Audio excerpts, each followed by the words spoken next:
Cade's Autumn Night by Ray Bush. Cade had been fighting himself to ask Autumn out since she moved in a year and a half ago. He was pretty sure that she was waiting for the same thing. Every time he tried, his mind went to mush and his tongue tied itself in a triple knot. His hands would get sweaty and shaky. He could barely breathe every time he saw her. She was so beautiful. They had become very good friends despite Cade lacking the courage to ask her out. He knew they could be more, that they both wanted to be more. Why couldn't he find the damn courage? Cade had never once seen her bring a man home. Either she was waiting for him, or she was trying hard not to hurt him. Her friend Cindy said she hadn't dated anyone seriously for the past 6 years, and she had been on 0 dates in the last 2. She also told Cade that Autumn would probably say yes if Cade could just find the courage. Today was the day. Cade spent extra money to get the cleanest haircut he had ever had in his life. He also dropped a couple of grand on 2 brand new suits. He was sure nobody in his family tree ever dressed this nice. A very nice dark blue jacket with a baby blue undershirt. His pants and tie matched his jacket, while his shoes matched the undershirt. He bought another forest green over a lime green shirt. Just like the blue suit, his pants and tie matched the jacket, while his shoes matched his shirt. Autumn was worth the effort. She was beautiful with an honest and loving personality. Her skin seemed to glow against everything she wore, no matter the color. Her eyes contained the mystery of love that Cade hoped to study for the rest of his life, and into infinity. He loved the way she smiled at him when he made his dumb jokes. It was amazing the way she either knew or wanted to know everything about him. He had never experienced that before. Cade walked nervously to Autumn's door with moist hands and eyes as round as hubcaps. She only lived 3 doors away from him, but it took him about 3 minutes to get there. He walked to her door, then back to his at least 3 times. He would never know that she was watching him through the peephole, smiling an amazing smile. Cade had been building himself up for this moment for a long time. It should have made it easier that he knew she was waiting as well. It didn't. He finally knocked softly, almost like he didn't want her to hear. She was already standing at the door, so she snuck away, then came back normally. She hoped he only heard the second set of footsteps. "Hey, Autumn." He hoped he was successful at hiding his nerves. How are you today?" It was very clear to Autumn that he was nervous, but that was okay. It was cute. She gave him a smile that went straight from his eyes to his heart. It skipped a beat. Cade loved her from a distance, almost from the moment he saw her. "I'm good, Cade. How are you?" He would swear she had the voice of an earth angel. Cade couldn't imagine a sound more beautiful than the sound of her saying his name. Oh, you know, he hated the way his stupid tongue tripped over itself every time he tried to talk to her. That's a problem that he would really need to fix if she did decide to say yes to the date. It really just depends on how things go. He couldn't ask her out. The words were stuck in the back of his throat. He couldn't spit them out. "What do you mean?" she asked, knowing exactly what he was talking about. She wanted him to beat this fear so they could finally be together. Autumn hoped that he would eventually want her enough that he could say the words. If he didn't, she would. She just really wanted it to be him, so they could spend some time together. "Do you have something going on?" "I really hope so." Cade found himself unable to make eye contact. Her blue eyes were so amazing that the floor became the most interesting thing in the world. Autumn was nervous that he would just turn tail and run. Cade shuffled his feet. She gently put her hand on his chin so she could raise his head. Autumn didn't like that he was scared of her. Do you, have any, plans for Valentine's or whatever?" Autumn smiled. That was a lot of words to ask such a simple question. He was so damn cute. "That depends on what you're asking." He was so close. She just needed him to get over the hump. "What are you asking?" "I wanted to see if you wanted to go to dinner." Cade couldn't help fumbling over his words. Autumn knew he was much more articulate than this. "Then, probably do something after, maybe?" There it was. He finally got it out in the open. Cade was so proud of himself. and Autumn was proud of him also. She wanted this from the first time she laid eyes on him. I do not have any plans for Valentine's Day, and I would love nothing more than to go to dinner with you. She was almost as excited as he was. Unlike most men these days, Cade was still sweet and innocent. Autumn knew that he would treat her like a queen. That's amazing, Cade said, and immediately walked away, leaving Autumn smiling and confused. He remembered what he was doing and walked back to her door. Sorry, I'm just really nervous. She didn't mind. She thought it was adorable when he was nervous. That's part of why she liked him so much. Is it okay if I take a couple of days to plan something, then see if you're okay with something that I planned? That's fine, Cade, she said. You have my number, right? You can literally text me anytime. I always love talking to you. Cade's eyes almost popped from his skull. He couldn't believe she said that. Let me know what you decide. Thank you, Cade said, then walked in the opposite direction of his apartment. He turned around, and as he walked past Autumn, he said, Sorry. Thank you. I'll text you. All right, Cade. The smile never left her lips. I can't wait to hear from you. Cade met her eyes for just a second, looked at the floor, then walked away without another word. The next couple of days were so stressful for Cade. A few times he wondered if it was even worth it. Then Cade would think about the late nights and early mornings, all the smiles he could see. He had to make her his. There is no scenario where he would want to live without her. That gave him all the motivation that he needed. Dinner was easy. Autumn loved Italian food, so it would have to be Benetti's. It was a local restaurant owned by Tony Benetti from New York. Cade didn't know if it was authentic Italian food, but it was the closest thing you could get in Utah. Whether he was from New York or not, telling people he was surely contributed to his success. The hard part was trying to figure out what to do after dinner. Cade spent a couple of late nights and long text conversations with Cindy trying to plan the perfect date. She was good for the basics. Movies, that was no good. He wanted to be able to talk to her. Bowling, he was on the fence with that. What if she was super competitive and it ended up ruining the date? He was overthinking things, of course, but that was just Cade being Cade.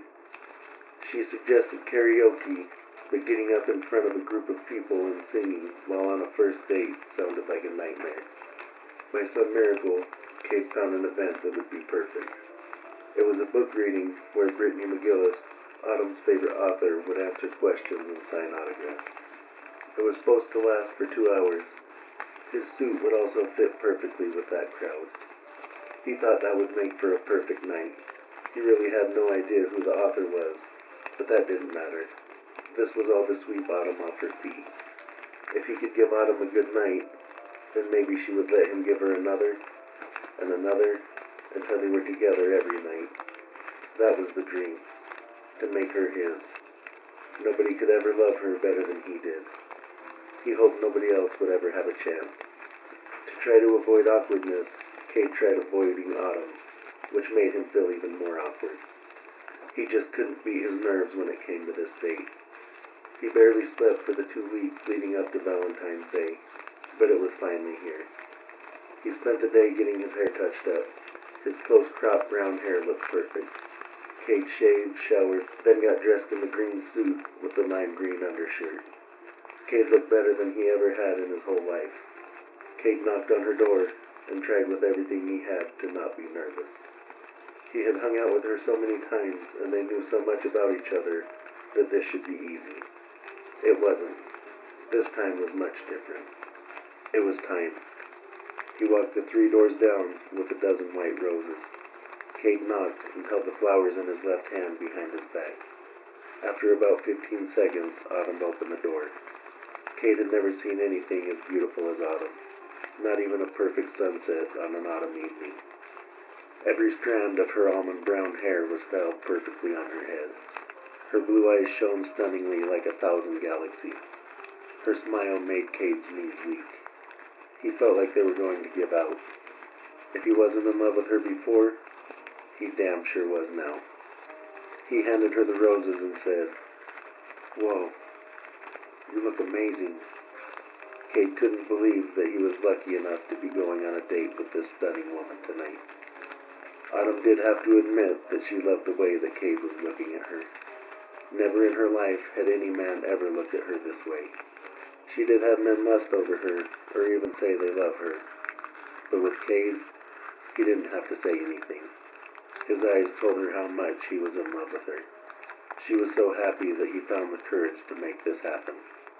It would have been a tragedy for them to miss out on this moment.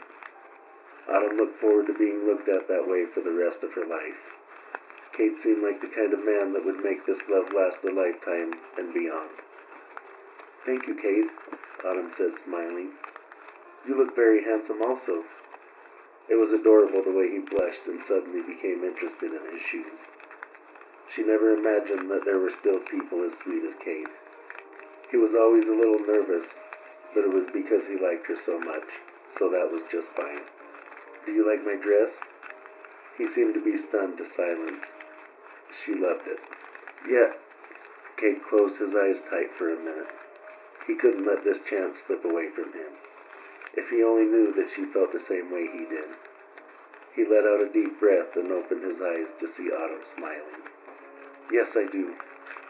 I love it." Cade decided to take a big swing. "I love everything about you." Autumn could see the truth in those brown eyes. They shared a silent but very passionate stare. It was only for a few seconds. Cade wished he could be trapped in that moment for a lifetime. She grabbed the back of his neck and pulled him down to her lips for the best kiss he had ever had. Every kiss that had happened before this kiss was forgotten. From now on, no matter what happened tonight, Cade would only have eyes for Autumn forever. "I love everything about you too, Cade." She had tears in her eyes. She never thought she would find a man like Cade. Cade was smiling the most genuine smile that a person could smile. "I'm so happy you asked me out tonight." "Me too," Cade said. She could still hear the nerves in his voice. However, he did sound more together and confident. "I don't know if you could tell, but I was just a little nervous the other day." Autumn gave him a quick peck. She loved the way their lips felt together. "I might have noticed a little something, but like I said, I love everything about you. I've waited my whole life for you." Those words flew out of Cade's mouth before he had a chance to think. That might have been a little too much for a first date. Well, not even a first date. They were still standing in her doorway when he dropped that bomb. "Sorry, I shouldn't have said that. I think I've been waiting for you too." Autumn was being completely honest. "But I don't think I knew it until right now." There was a short moment of unawkward silence where both admired each other. "Should we head to dinner?" Right on cue, Cade's phone dinged. "I think that's our ride." "Sorry, I guess I should have asked you. Both places we are going have drinks, so I got us a driver so we could enjoy the night together. I hope you don't mind." "Oh yeah," she said, smiling. "You were supposed to run your big plans by me. What if I don't like what you've got planned?" Cade was also smiling. After the way this date started, Cade didn't know if he would ever stop smiling. Yet he still had a slight tickle of nerves. Yeah, sorry, but I think I nailed it. You're gonna have a lot of fun." Cade was blushing a little. "I really did put some serious thought into what we're doing tonight. I don't want to tell you because I think the surprise is worth it." Autumn didn't say anything. "Do you want me to tell you?" "I will."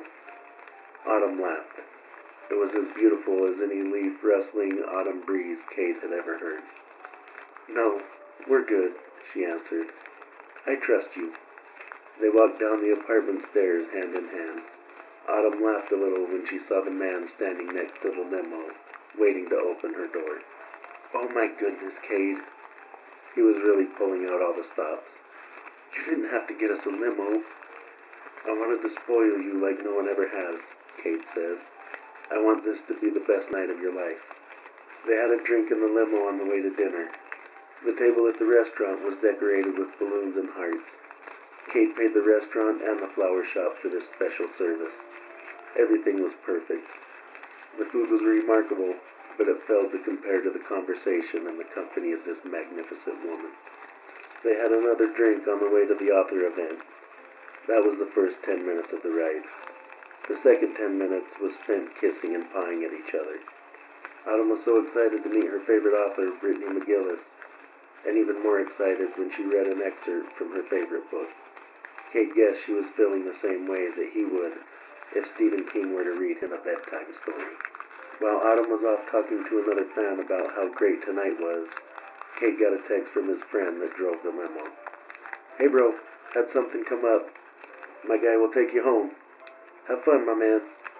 Cade knew Brody for a long time. He hoped it was nothing serious. The new couple, Autumn was certain that after tonight they would be together for the rest of their lives. They walked to the limo hand in hand. She thought it was strange that there was nobody standing there to open the door. Cade mentioned what happened with his friend, but for the new guy to not even open the door? She was no rich girl. She was very capable of opening her own door, but it was just curious. It didn't matter. Cade was more than happy to open the door for her. This time, there was no drinking in the limo. The two were wrapped in each other's arms, with their lips locked together. Stupidly, neither paid any attention to where the car was going. So when the limo stopped in the darkest part of the Ogden Cemetery, neither had a clue where they were. The night was dark, and with the limo's tinted windows, seeing outside was impossible. Cade was worried. He didn't know how long they had been driving for, but it didn't feel like long enough to get home.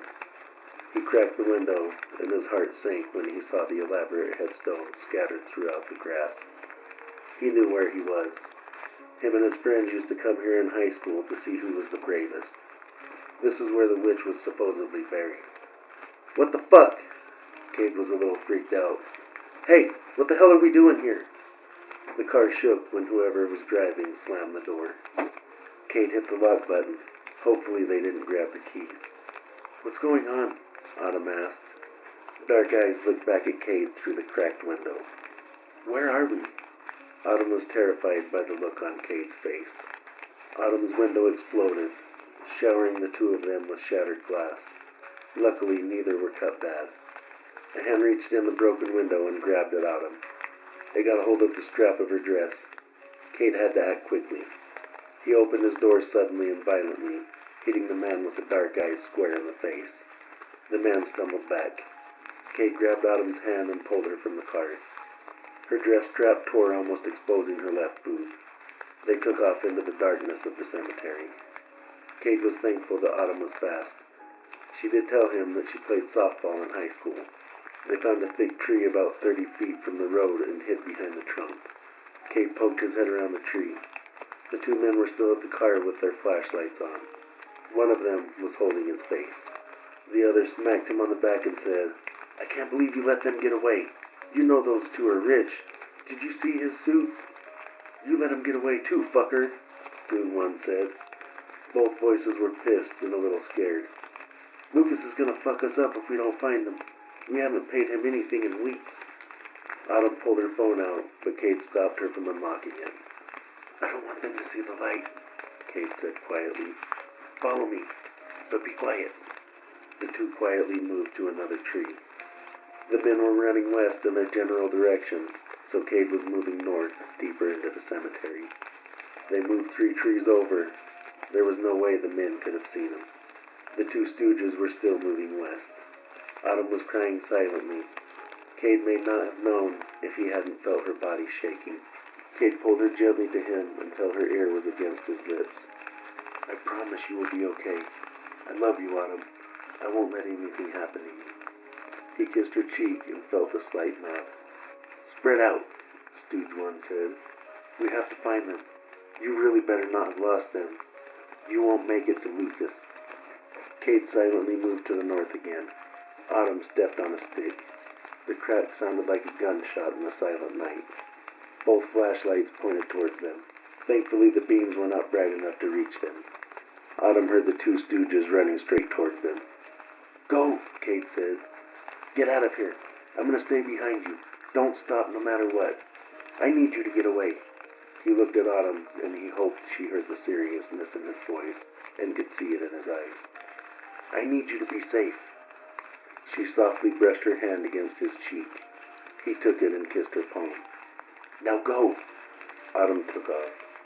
There they are, the first stooge said. You're ours now, assholes. Just stop and make it easy on yourselves. We just want your money. Cade didn't believe them at all. Autumn dialed her phone, and after only a second she said, There are 2 men chasing us through the Ogden Cemetery. Please help us. Autumn didn't hang up, but she did stop talking. Run towards the light. Cade didn't know how to get out of here from where they were, but he thought the light gave them some sense of direction. If he remembered correctly, that should be the statue of the pioneer girl. Its head was supposed to move, or maybe something would appear if you drove around it 3 times in reverse. He wasn't sure, but it was something like that. Cade was happy that Autumn played sports growing up. She was super fast. Cade wouldn't have been able to keep up with her even if he wanted to. The unfortunate part is that their would-be robbers were both faster than him also. They were closing in rapidly. Cade heard police sirens destroy the silent night. Autumn was standing in the light. She hadn't looked back until now. That was good. Run that way, Cade said and pointed south. Autumn hesitated. Don't wait for me. Cade could tell that she wanted to wait. Please. He was unable to hide the fear in his voice. Thankfully, she ran. One of the men kicked the right side of Cade's right foot, causing it to fling into his left foot. Cade tumbled hard to the ground. His expensive suit ripped in several places, and raspberries appeared in those same places. The blacktop pavement was unforgiving. He lay in the circle driveway around the statue with the man that tripped him standing over Cade. The other was still running towards Cade, and made no effort to slow. He planted a kickoff-style kick right in Cade's guts. Luckily, Cade had time to tighten his abs. It still hurt like crazy, but it could have been much worse. The man standing over Cade decided to copycat his friend. He kicked Cade hard in the stomach. Cade had all the wind knocked out of him. To make things worse, one of the stooges stood him up with a hand around his throat. Judging by the marks on his face, it was the one Cade hit with the door. As he got all the way to his feet, the other man landed a hard punch to Cade's cheek. His vision flashed white, and he fell to the ground. He fought to stay conscious. He had to make sure Autumn got away. The sirens were getting closer, but the stooges didn't seem to care. This time it was Cade that got himself up, but only to his knees. The man that punched him laughed. Stay down, fucker, the other man said. All we want is your money, and maybe a taste of that sweet little honey you're with. Fuck you, Cade said, and tried to get to his feet. The same man punched him, and Cade went back down to the ground. Cade held on by a thread. That punch nearly turned out his lights. Again, Cade fought to his knees. The struggle was much more real this time, but he managed. He looked in Autumn's direction. Cade couldn't tell because of his fuzzy vision, but it looked like Autumn was only about 10 feet away.